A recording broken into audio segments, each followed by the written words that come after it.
दोस्तों, आज जो हम आपको किस्सा बताने जा रहे हैं वो एक ऐसी घटना है जिसे कई प्रेस वालों ने अपनी पुस्तकों में भी प्रकाशित की है। यह घटना सन 1958 में घटित हुई थी। उस समय में चिकित्सा सुविधा बहुत ही कमजोर हुआ करती थी। यूपी के मुजफ्फरनगर के रसूलपुर गांव में एक चौधरी गिरधर सिंह नाम का एक आदमी रहा करता था। उसके एक 3 साल का बच्चा था। उसे चेचक हो गया और काफी इलाज करने के बाद भी वो जिंदा नहीं बच सका। रात में उसकी मौत होने से सुबह उसके अंतिम संस्कार करने का निर्णय किया। उसी रात को मुजफ्फरनगर के एक दूसरे गांव में शोभाराम नाम के एक आदमी की बैलगाड़ी के पहिए के नीचे आ जाने से मौत हो गई। उसको अस्पताल ले जाते वक्त रास्ते में ही उसकी मौत हो गई।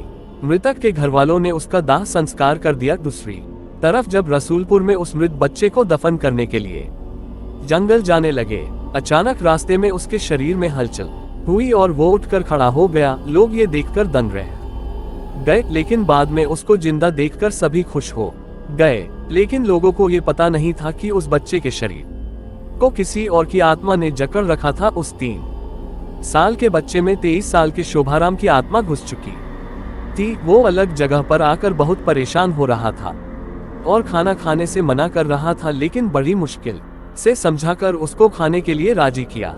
एक दिन वो बच्चा अपनी माँ के साथ उसके ननिहाल जा रहा था कि अचानक रास्ते में वो जगह आई जहाँ शोभाराम की मौत हुई थी। उस बच्चे ने इशारा करके बताया कि ये रास्ता उसके गांव की ओर जाता है। उसकी माँ उसकी बातों को अनसुना कर उसके ननिहाल चली गई। उसके ननिहाल में आत्माराम के गांव का एक आदमी जगन्नाथ किसी काम से आया। आत्माराम की आत्मा ने उसको पहचान कर उसे आवाज लगाई। जगन्नाथ को बच्चे के मुंह से अपना नाम सुनकर अचंभा हुआ। जगन्नाथ के पूछने पर उस बच्चे ने उसका पूरा इतिहास बता दिया और बोला कि मेरी मौत से पहले ही तुम लोगों ने मुझे जला दिया और इस बच्चे के खाली शरीर को देखकर इसमें रहने लग गया। जब जगन्नाथ ने ये बात अपने गांव में बताई तो उसके पूरे परिवार के आत्माराम से मिलने चल दिए।